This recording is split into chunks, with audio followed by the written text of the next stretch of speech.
आप जिसकी ताईद करेंगे उसके साथ आपका हश्र होगा। याद रखिएगा, आपके पास अगर ताकत है तो अपना बेटा को रोकिए कि बेटा मुहर्रमुल हराम का महीना खुशी का महीना है, ये गम का महीना है। अगर आप चाहते हैं तो अभी इसी वक्त सब्सक्राइब कीजिए।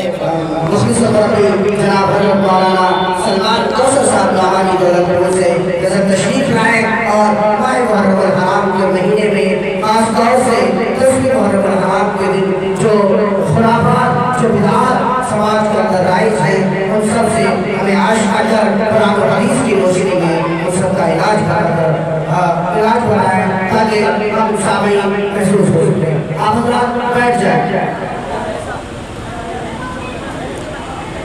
अस्सलामु अलैकुम व रहमतुल्लाहि व बरकातुहू।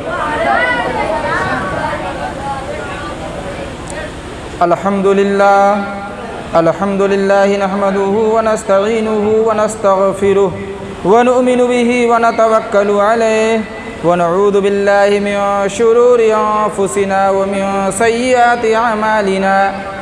मन यहदिहिल्लाहु फला मुज़िल्ल लहु व मन युज़्लिल्हु फला हादिय लहु व नशहदु अन्ना सय्यिदना व सनदना मौलाना मुहम्मदन अब्दुहु व रसूलुहु अरसलहु बिलहक़्क़ि बशीरन व नज़ीरा व दाइयन इलल्लाहि बिइज़्निहि व सिराजम मुनीरा।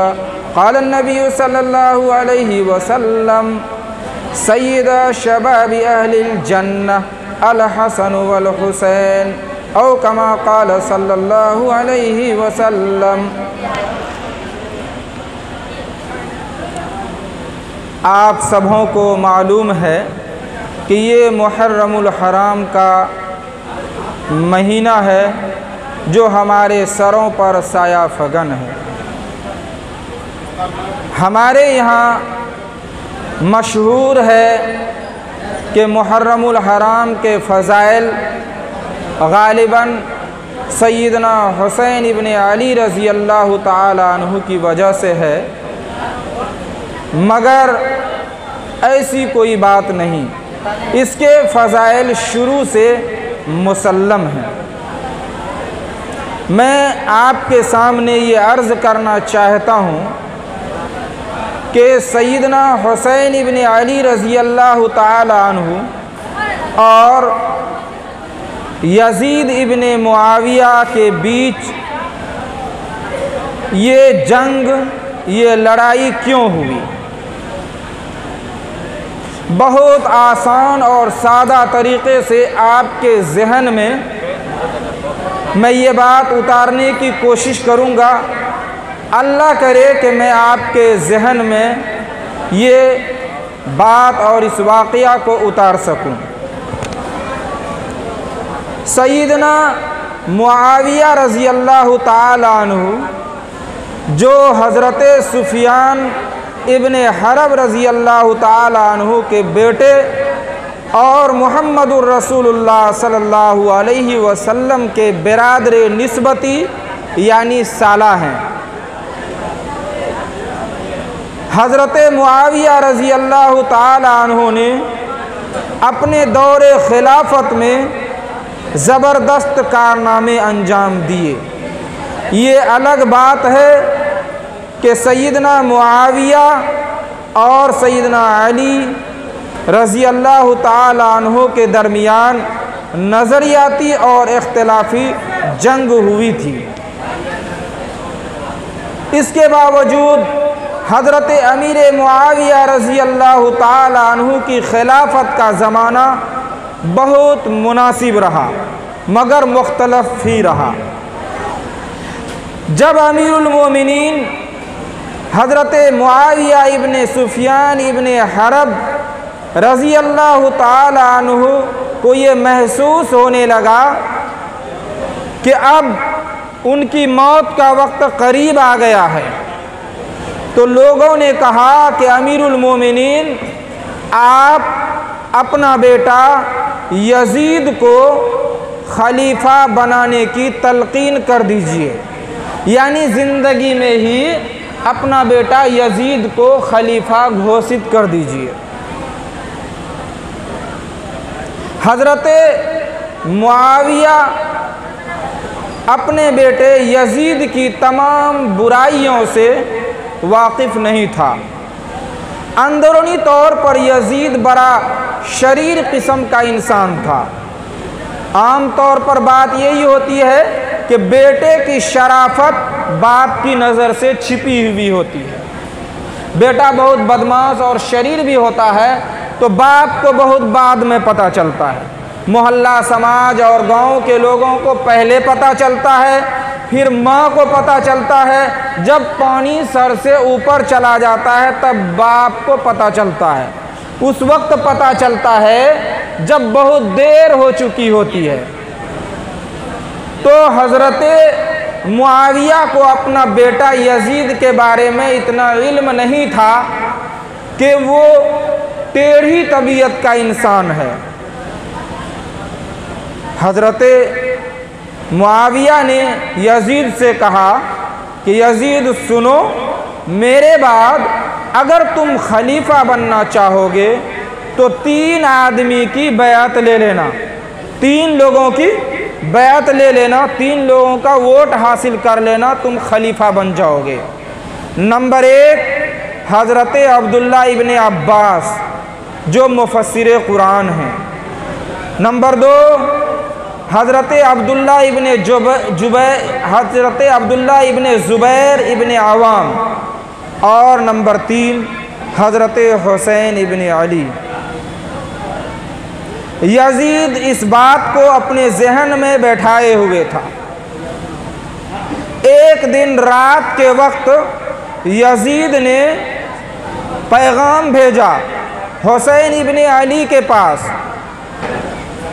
कहा कासिद ने कि हुसैन इब्ने अली आपको बुला रहे हैं।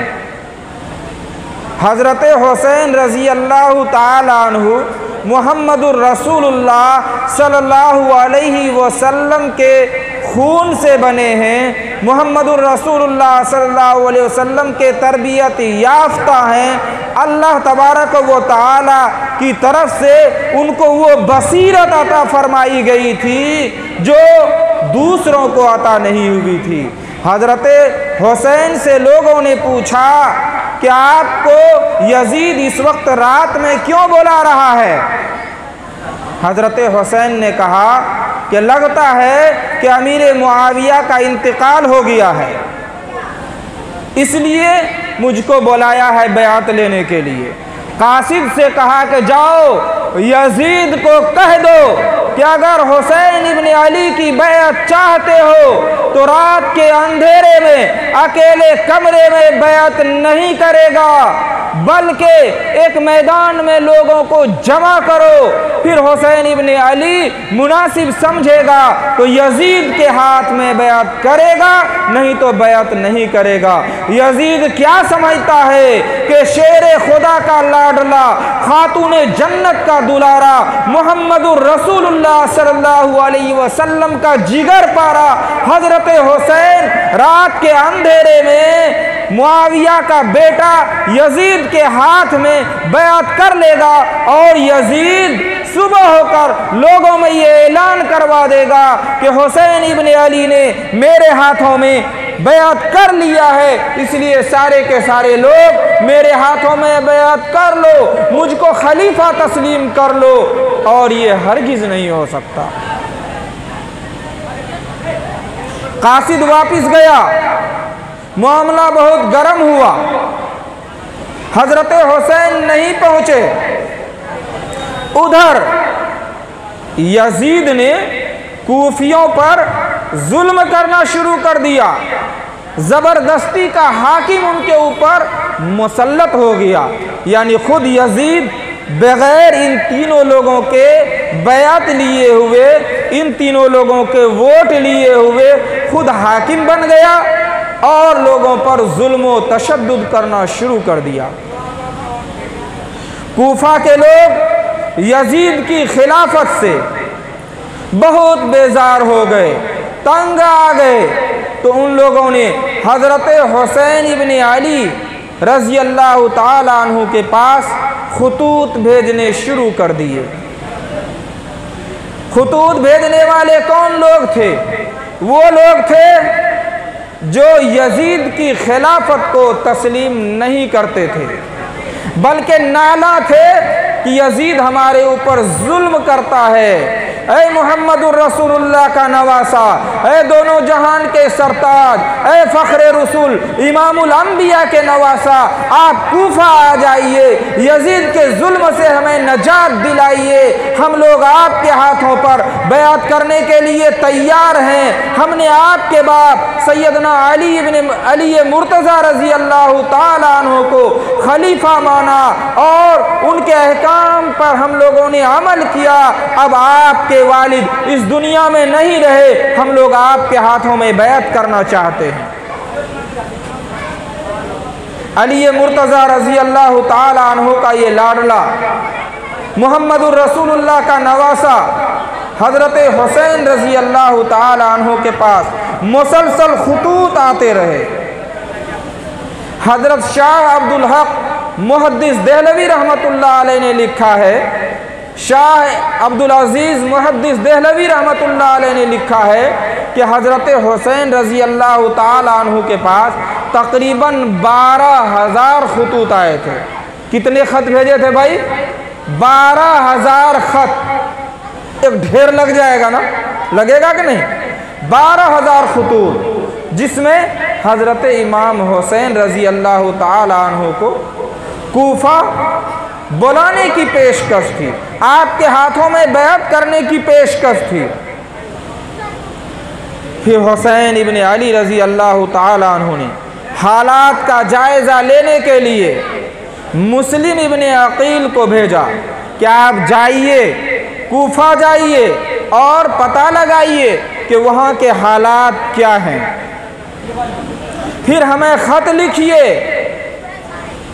कि कूफा के हालात साजगार हैं कि नहीं है। चूँकि इससे पहले कूफा ही के अंदर हज़रत हुसैन के अब्बा अली मुर्तज़ा शेर खुदा मुहम्मदुर रसूलुल्लाह सल्लल्लाहु अलैहि वसल्लम के दामाद को कूफियों ने शहीद कर दिया था कूफा की जामे मस्जिद में। इसलिए शक था, अंदेशा था। किनको भेजा? हज़रत मुस्लिम इब्न अकील को। जब मुस्लिम इब्न अकील मक्कतुल मुकर्रमा से कूफा की तरफ रवाना हुए तो उनके 2 छोटे छोटे बच्चे वो भी साथ में जाने की जिद करने लगे। हम लोगों की यहाँ भी होता है, कहीं जाते हैं निकलते हैं तो बच्चा जिद करता है कि अब्बा हम भी जाएंगे, अम्मी जा रही है, अम्मी मैं भी चलूँगा, मैं भी चलूँगी। बच्चे जिद करते हैं और बच्चों को सबसे प्यार होता है। मजबूरी ना हो तो माँ बाप जहाँ भी जाए बच्चों को साथ लेके जाए। माँ बाप को अपनी औलाद से मोहब्बत ही इतनी होती है।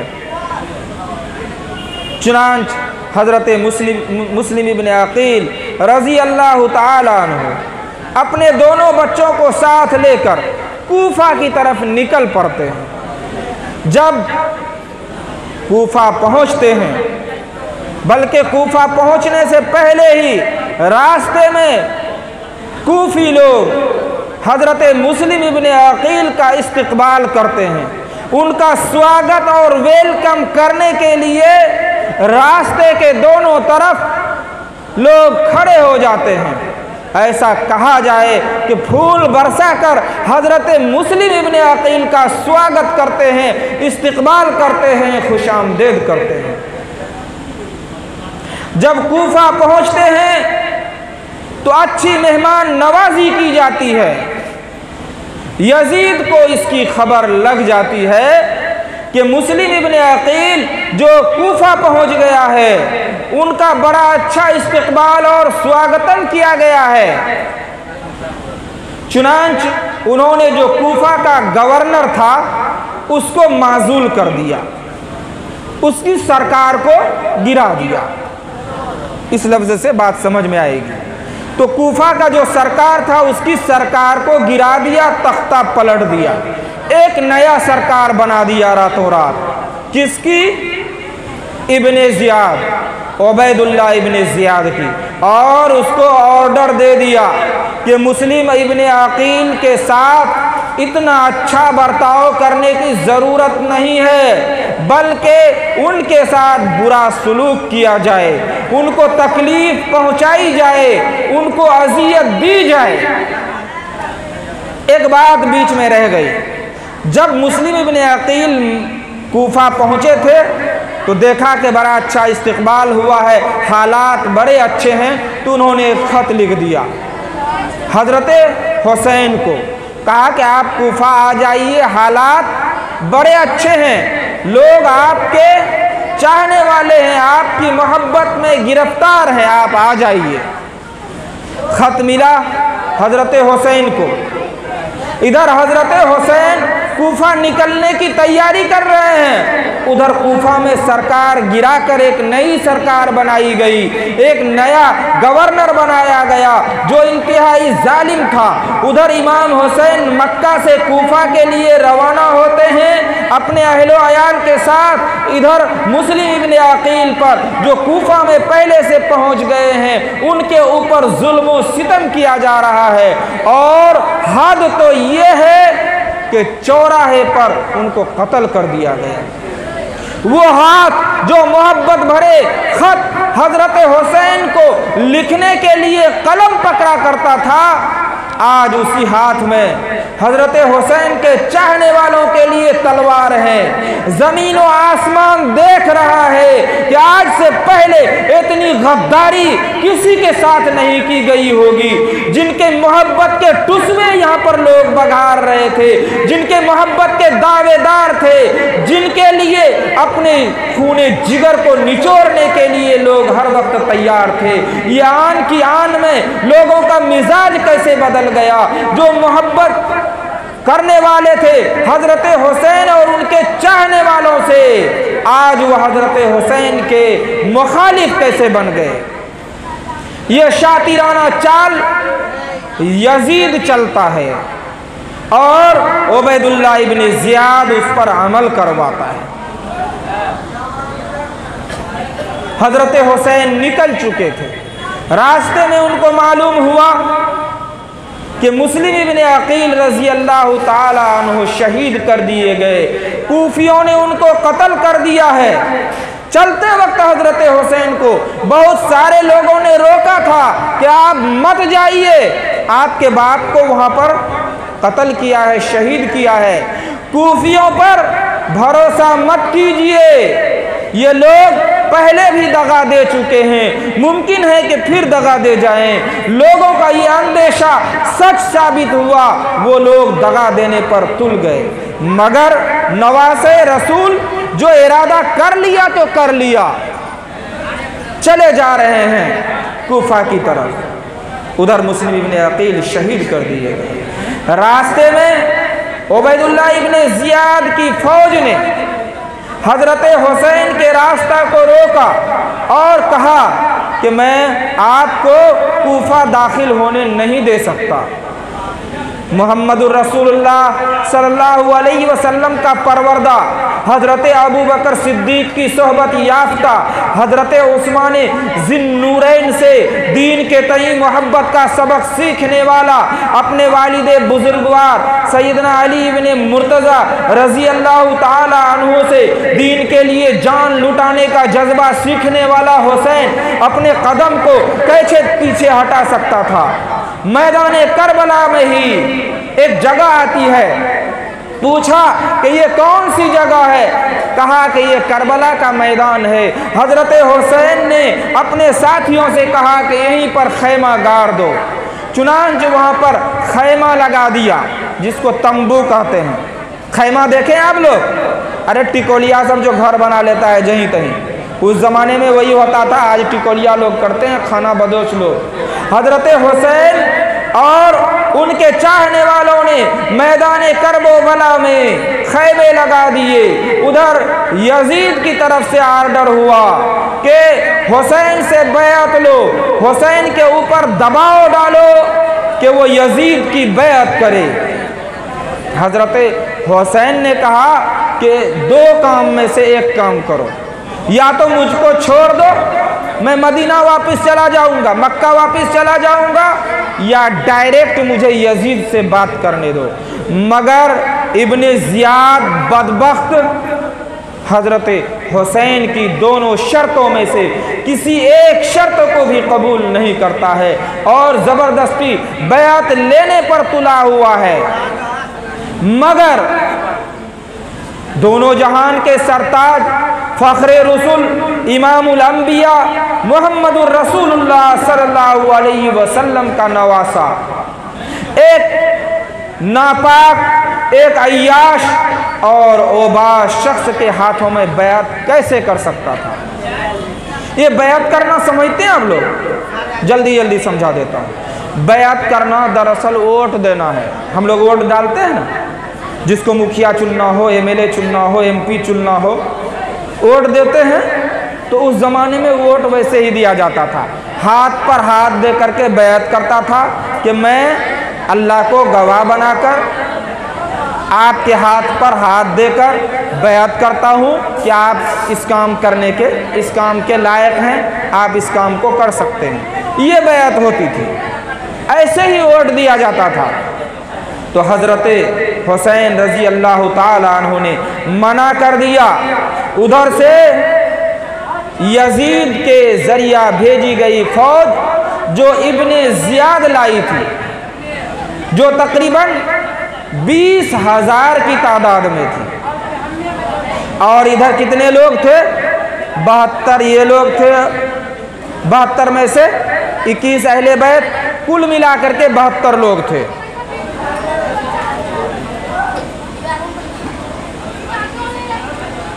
तो ये लोग 72 थे। मैं इस पर आऊँगा इंशाअल्लाह। सुनाना चाहता हूँ कि हुआ क्या था। तो हज़रत हुसैन रज़ी अल्लाह ताला अन्हु ने, मुख्तसर कर रहा हूँ, यजीद के हाथ पर बैत करने से इनकार कर दिया। जंग शुरू हो गई। हज़रत हुसैन की तरफ से सबसे पहले जो शहीद किया गया वो हज़रत हुसैन का बेटा अली अकबर था।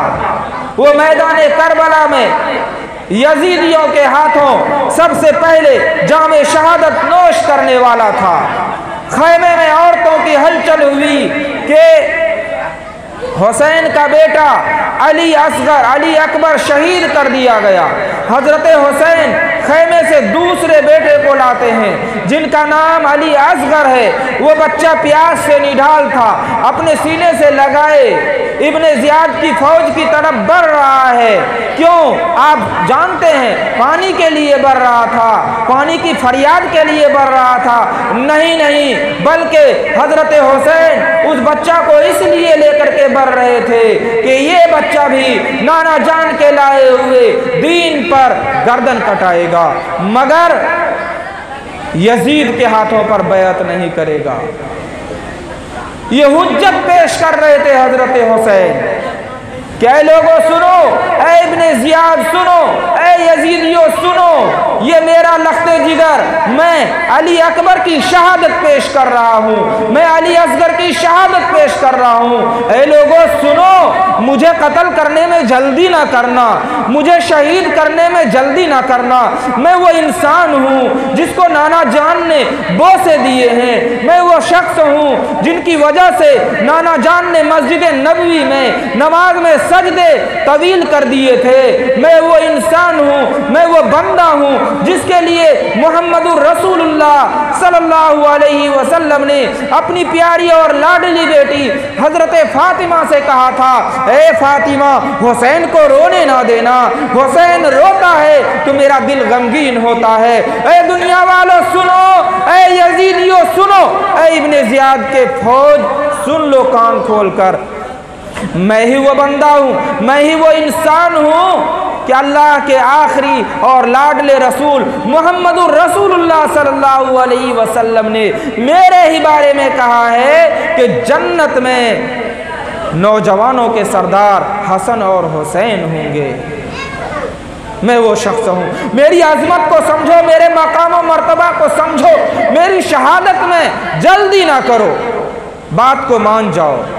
मगर यजीदी तो बैत लेने के धुन में थे। बिलाखिर हज़रत हुसैन रज़ी अल्लाह ताला अन्हु अपने 72 साथियों के साथ मैदान करबला में शहीद कर दिए गए। आपको मालूम है कि ये शहादत हज़रत हुसैन की किस लिए हुई? ऐ लोगों, मैं आपसे पूछना चाहता हूँ, हुसैन की शहादत यजीदियों के फौजों के हाथों क्यों हुई? वो इसलिए हुई कि हज़रत हुसैन अपना हाथ, अपना ओट एक ऐसे शख्स को जो दीन का दुश्मन था हरगिज़ नहीं दे सकता था, और जान का नजराना पेश किया मगर हाथ नहीं दिया। ये हज़रत हुसैन का किरदार है। नाना जान के लाए हुए दीन के तहफ़्फ़ुज़ के लिए अपने ख़ानदान और कुंबा को करबला के मैदान में शहीद करवा दिया। आज हम हुसैन के नाम लेवा हैं, हम लोग हुसैन का नाम लेते हैं ना भाई। हमारे घरों में हुसैन, हमारे समाज में हुसैन, आरिफ हुसैन, खालिद हुसैन, जाहिद हुसैन, ढेर हुसैन रखते हैं कि नहीं रखते हैं? बोलिए ना भाई। हुसैन के नाम पर रखते हैं अपनी औलाद का नाम, अपने बाल बच्चों का नाम, हुसैन की मोहब्बत में रखते हैं। मगर काम हमारा हुसैनियों जैसा नहीं है, यजीदियों जैसा है। नाम हुसैन, मोहब्बत का दावा हुसैन से करते हैं और ताईद यजीदियों की करते हैं। अपने अमाल से करते हैं, अपने किरदार से करते हैं, अपनी गुफ्तगू से करते हैं। सारे लोग नहीं करते मगर ज़्यादातर लोग करते हैं, और बहुत सारे लोग चुप रहते हैं। उनकी ये चुप्पी, उनकी ये खामोशी मुजरिमाना खामोशी है। मैं आपको बतलाऊं कि अगर आपके सामने किसी को कत्ल किया जा रहा है और आप चुप रहें, मुकदमा दायर होगा तो जज आपसे पूछेगा, तुम अगर इसके कत्ल में शामिल नहीं थे तो तुमने हल्ला क्यों नहीं किया, हंगामा क्यों नहीं किया, लोगों को आवाज़ क्यों नहीं दिया, बचाने की कोशिश क्यों नहीं किया? इसका मतलब ये है कि तुम इनके कत्ल में शामिल हो, तुम इनके जुर्म में शामिल हो, वरना उसको कोई माकूल उज़्र पेश करना पड़ेगा जज के सामने। आज हमारे सामने, हमारी आंखों के सामने हुसैन रज़ी अल्लाह ताला अन्हु का मजाक उड़ाया जा रहा है और हम खामोश हैं। हमारा बेटा ढोल बजा रहा है, यजीदियों के फौज की तरह लाठी लेकर सड़कों पर उतर रहा है, हंगामा कर रहा है, हम खामोश हैं। ऐ लोगों, बतलाओ, हुसैन की ताईद कर रहे हैं आप या यजीद की ताईद कर रहे हैं? आप जिसकी ताईद करेंगे उसके साथ आपका हश्र होगा। याद रखिएगा, आपके पास अगर ताकत है तो अपना बेटा को रोकिए कि बेटा, मुहर्रमुल हराम का महीना खुशी का महीना है, ये गम का महीना नहीं है। और ये ढोल ढाक और तबले नक्कारे ये यजीदी किया करते थे, हुसैनी नहीं। हुसैनी तो उन कूफियों को जुल्म से निजात दिलाने के लिए गए थे, और यजीदी उस वक्त उछल रहे थे जब हज़रत हुसैन के सर को उसकी गर्दन से, उसके तन से जुदा कर दिया था। नेज़े पर हज़रत हुसैन के सर को उठाकर लेकर यजीद के दरबार की तरफ मिस्र जा रहे थे, शाम जा रहे थे, तो ये लोग जो यजीदी थे उस गर्दन के पीछे उछल रहे थे, कूद रहे थे, नेजा लेकर, भाला लेकर, लाठी लेकर कूद रहे थे। बतलाइए कूद कौन रहे थे? जल्दी जल्दी बोलिए, मेरा वक्त गालिबन हो गया। जल्दी जल्दी बोलिए, कूद कौन रहे थे? यजीद की फौज कूद रही थी ना, यजीद के लोग कूद रहे थे, हुसैन के लोग कूद नहीं रहे थे। तो अब आप फैसला कीजिए, ये फौज कौन सी फौज है? ये यजीदी फौज है, हुसैनी फौज नहीं है। जो अंजाम यजीदी फौजों का होगा वही अंजाम हुसैनी फौजों का होगा। ऐ मुसलमानों, हुसैन से मोहब्बत अगर करते हो तो हुसैन के नाना जान के लाए हुए दीन पर अमल करो। मुहर्रमुल हराम के महीने की तक़द्दुस को पामाल मत करो, उनकी हुर्मत अज़मत को पांव तले मत रोदो, हुसैन की पगड़ी को अपने जूते से न रोदो। यही तो कर रहे हैं। अच्छा, कुछ लोग ये खोखली दलील देते हैं, एक लॉजिकल बात बताते हैं जिसमें कोई दम नहीं, चुटकी बराबर भी दम नहीं। जानते हैं क्या? मैंने अपने गांव के एक आदमी को कहा कि ये मुसलमानों का किरदार नहीं है, मुसलमान लाठी लेकर के सड़कों पर निकलें, ढोल के पीछे कूदें और डांस करें। हद तो ये है कि दारू शराब इस महीने में जितनी ज़्यादा बिकती है शराब, दूसरे महीने में नहीं बिकती है। मुसलमान हैं पीने वाले, हमारे और आपके बेटे और बच्चे हैं पीने वाले। मैंने पूछा कि ये खुराफात बंद होना चाहिए। बोला मौलवी साहब, आप लोगों के अंदर कोई बसीरत नहीं है, कुछ सोचते बूझते नहीं है। अगर ये भी बंद कर दीजिएगा ना तो गैर मुस्लिम जो है चढ़ बैठेगा। कम से कम इसकी वजह से वो लोग खौफज़दा होता है। सच्चाई है इस बात में मास्टर साहब? नहीं है सच्चाई, एक रत्ती बराबर सच्चाई नहीं है कि गैर मुस्लिम हमारे इस अमल से डरता है। डरता है? बिल्कुल नहीं डरता है। आज तो एटम बम का ज़माना है, आज तो डिजिटल वेपन हो चुका है। पहले तो तलवारों से लड़ाई लड़ी जाती थी, उसके बाद बंदूकों का ज़माना आया है ना। अब तलवार बंदूक से बढ़ करके ऐसे ऐसे एटम तैयार किए जाते हैं जिसमें गोली चलाने की ज़रूरत नहीं है, बस यूँ छोड़ दिया जाए तो दुश्मन हलाको बर्बाद हो जाते हैं। वायरस को लेबोरेटरी में बना लेते हैं लोग और जंग के मैदान में दुश्मन की फौजों पर छोड़ देते हैं। इसलिए ये उज़्र करना बेकार है। अच्छा, उस दिन करना क्या है ना? पूछिएगा कि लाठी ना भाएं, ढोल ना बजाएं, उछले कूदे नहीं तो करें क्या? तो करने के काम ये हैं कि मुहर्रमुल हराम साल का पहला महीना है। पहला महीना है जनवरी, हमारा पहला महीना नहीं है। हमारा पहला महीना कौन सा है? बोलिए ना भाई, आप लोग भी तो जवाब दीजिए।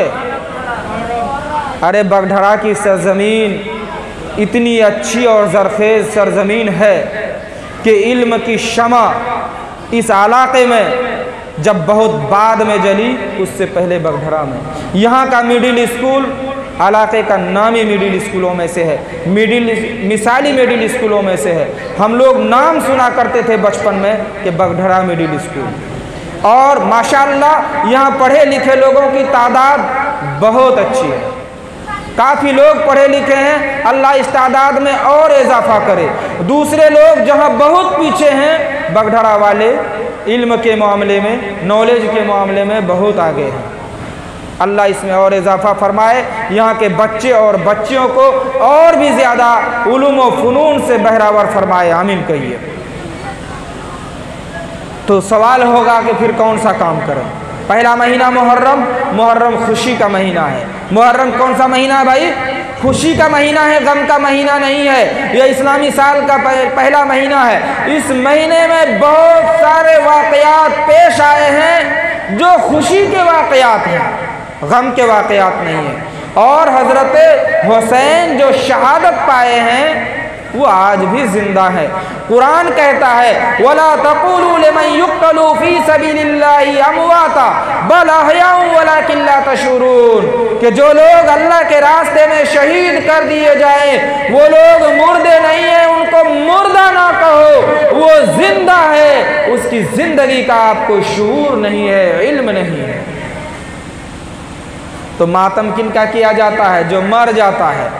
जो लोग शहीद होते हैं वो मरते नहीं हैं। बहुत सारी जगहों में किसी वजह से कब्र को ट्रांसप्लांट करने की जगह ज़रूरत पेश आ जाती है। जैसे कब्रिस्तान है, रोड बनाने की ज़रूरत पेश आ गई, तो कब्र को खोद करके कब्र में जो चीज़ भी मिले, हड्डी वगैरह जो भी मिले, तो उसको दूसरी जगह दफन कर देते हैं। यही तरीक़ा है। तो बहुत सारी जगहों में कहीं सैलाब की वजह से कब्रिस्तान में कटाव हो गया तो वहाँ से मुर्दों के हड्डियाँ वगैरह निकल रहे हैं, हड्डियाँ वगैरह निकल रही है, और कोई ताज़ा मुर्दा हो तो उसका गोश्त पोस्त बह रहा है।